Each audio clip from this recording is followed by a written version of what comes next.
Entrepreneurial clinicians, it's the end of the day, makeup free, t-shirt on, yoga pants on, hair not done, makeup not done, didn't go and powder my face. Goodness only knows what the lighting is, because this is the reality of the world we are living in right now. I heard the discussions again today about being so exhausted, about being so tired, emotionally strung out, emotionally wrung out, feeling like there isn't anything left in the tank. And I know that I am living that as well. So here I am at the end of my workday, having really pushed through in massively big ways this week, feeling the pain and the discomfort of so many other people, watching the world try and work out how we live with a pandemic, feeling the fear of not having my loved ones close and not being able to get to them, and knowing that I have all this weight of responsibility of a client-facing business on my shoulders. I get it. It's just tough and it's rough at the moment.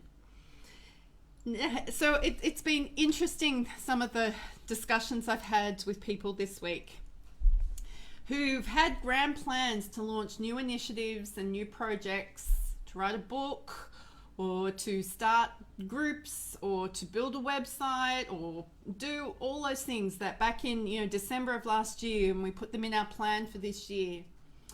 And right now, people, if you've got an abundance of time and that is something that you are able to focus on, then go for it. Please do.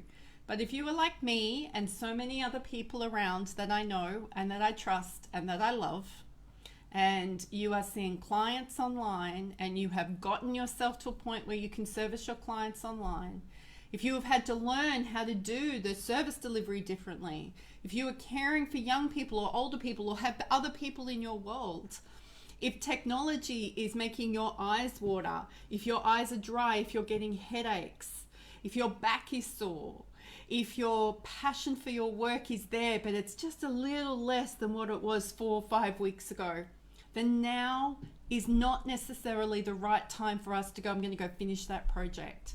There's a great meme going around at the moment about the need to let go of the productivity while we're working out how to live in a post-COVID environment. And this is what this is about today. Hey, Beck, oh, you're going to love this today. What I want everybody, the next best thing about self-care is do what you're good at. Go back to those basics of what you're good at. Go back to those basics of what feels effortless for you. If you have never built a program and put it up online before, now is not the time to do that. Not because you can't, not because no one's going to buy it. That's irrelevant. Right now, it's about caring for you. Your brain, your body, your emotions, your soul, your spirit have had this massive, massive rupture, and we're all trying to work it out. And health professionals, I need you to be health professionals. The world needs you to be health professionals. We're going to get through this. This is not our forever life. I don't think we're going what the future completely looks like. But if we don't give ourselves permission to go, that project now needs to go over there, that rule that I set for myself now needs to go over there, that if I used to start work at 8 o'clock in the morning and go right through to 7 o'clock at night and not have a break during the day, get rid of that. That needs to change. That is where you start. I think we have an amazing opportunity here. It's not comfortable. Amazing opportunities aren't always comfortable. They're not always speaking at conferences or getting published. We have an amazing opportunity now as health professionals to take responsibility for the way we turn up to work. More than ever, we have that responsibility right now. Now, I can assure you this week I've had 2 instances where I know I have not turned up to the way I want to with clients. And it's made me realize that for the next couple of weeks, I need to have client free, no delivery for me. No delivery to clients for the next couple of weeks, which is great. They all know, they've all agreed, it's all okay. But I heard myself saying things, I watched my reactions to things, and I'm an overfunctioner. When I'm feeling uncomfortable, I will go to overfunctioning. That never helps anybody. So I heard myself thinking about things or wanting to do things with clients that just weren't in the best interest of anybody apart from getting them off my to-do list. And I don't want a client to ever feel like that. Ever want to feel like that. That's not okay. That's poor quality healthcare, and people pay a lot of money to work with me, and I don't want that. That you do not come here or to Purple Co and get experience because you're a number or you've got a dollar amount attached to you. That's not the way we do things around here. So take a big deep breath and go back to what are you good at? If you need money, if you need more clients, go back to what are you good at? Let's serve the people where we can. Let's serve the people where we know their pain is. Let's serve the people. So another way to find out what this is, because right now many of us feel like we're not doing anything good. We're failing as parents, we're failing as business owners, we're failing as health professionals, we're failing as friends, because our definition of success has been completely thrown out the door. Right now, if you can put food on the table and your kids are clothed, that is enough to be successful. If you can turn up every day and listen to the stories of people who are hurting and in pain, who can't sleep, who are sick, who have lost loved ones, that is a definition of being successful. Now, this definition might change in the next couple of weeks. It might change in the next couple of months. That's perfectly okay. Serve where you can serve best. Thank you, Katie. That's awesome. Yes, you've got to serve where you can serve best. If you don't know where that is, here is a clue. Where do people say, can I pick your brain about that? Could I just have you for 5 minutes? So if you're a health professional, physiotherapists must get this all the time. Oh, I've got a niggly back. What do you suggest I do with it? Talk about backs and back pain. Because we all know that chronic pain is going to go through the roof. I am the textbook case. My pain levels have been through the roof as my anxiety has gone through the roof, as my stress has gone through the roof this week. It's a universal law. It's not just about the weather, people. It's also about how stress affects our body. So if you're an occupational therapist, if you're a speech pathologist, go back to what you know how to do best, because those problems are going to be amplified, magnified, and families have less resilience to cope right now. So let's just go back to what we're good at. That way we're not trying to learn something new. We're giving our brain a little bit of a break, and we're not asking it to sit down and learn a whole new method and a whole new system and a whole new process and a whole new way of doing things. So yesterday's episode was all about how I want you to structure your day so that you're actually giving your brain a physical break. Now I want to give you a break and say that productivity stuff, let's just get back to the basics. Know your break-even point. So know how much money you've got to bring in. That's enough for now. Work out what work you can do and how you can serve, not how you make money, how you can serve your people with a way that feels like it's easy. Now, it won't be easy, but if you are really good at working with kids with ADD, that's going to feel so much easier for you than working with adults with adults with a hip replacement. I don't know, you can work it out. My words aren't going to work very much anymore.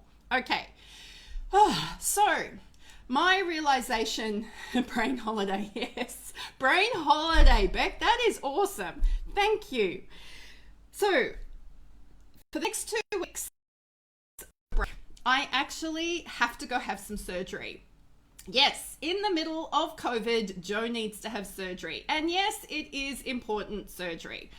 So things are going to change around here a little bit. You're not going to see me as much. I'm not going to be posting this as private practice. I'm actually not going to be in my business because my team have stepped up and they have all said, what can we do to help? So I'm a little anxious right now about leaving my business, about not looking after my team. They'll be fine, by the way. They will probably make the business grow because that's what happened last year when I went to Europe. I'm nervous about having to have surgery when COVID is everywhere. I'm nervous about my post-operative care. I don't need any more things in my brain right now. So what else is going to happen while I'm taking this time off? Well, if you're not on my email list, today is the day you get on it. So you need to go to jomuirhead.com and sign up for one of the free things there because that will get you on my email list. what's going to happen over the next few weeks is you will be receiving emails and stories from 10, maybe 12 people that have worked with a coach or a mentor, not necessarily me, but these are people who are going to tell you their stories of what it has been like to invest in working with a coach, mentor, or a butt kicker, or whatever you want to call people like me. Now, that is not a shameless plug about Work with Jo. It's about, I want you to understand the value of investing in yourself. And these people have very kindly said, Jo, you're going to need longer than 2 weeks for your post-operative recovery. Can we help you? We will give you some content. Hurrah, people step up. The other thing that's going to be released and why you want to be on my email list is I have put together a guide, a project. It's been going since October because my life got interrupted several times over, on how to help you overcome comparisonitis. So every time you feel that self-loathing little bugger reach up and go, I'm not good enough, I'm not, and you compare yourself to another person, I have a really cool tool, resource, way of helping you objectify that thing, learn how to talk to that thing, and realize that it's a made up thing. And there's some really cool tools that are going to come out of that. So there's a kind of workbook guide that's coming out, and then some emails, like an email mini training for you to actually implement the learning of that thing. So it's called Overcoming Comparisonitis, and it's all on its way. That was really hard for me to announce publicly. Thank you, Beck. So looking forward to speaking to you tomorrow. I did not want to make that announcement on Celebration Friday, but I would like you to be able to share this information. So if you are watching this today, share this video, because I want people to be able to read these blogs, and I want as many people as possible to get a hold of this guide on overcoming comparisonitis, because I know it was for the 10 people who were involved in bringing this project to life. I actually made a room of people all write a blog and compare themselves to each other and realize that there was no comparison. But you have to wait and see. So lovely people, I'm going to go and give my brain a break. I am going to throw ingredients on pizza bases and call it dinner. And this will be filled with vodka. Anywho, people, you've got it. We've got it. We are holding the health of the nations in our hands, and we are doing a great job, and they will be saying thank you to us. And if they don't, it doesn't matter, because we are here to serve. Until tomorrow, go be your awesome self.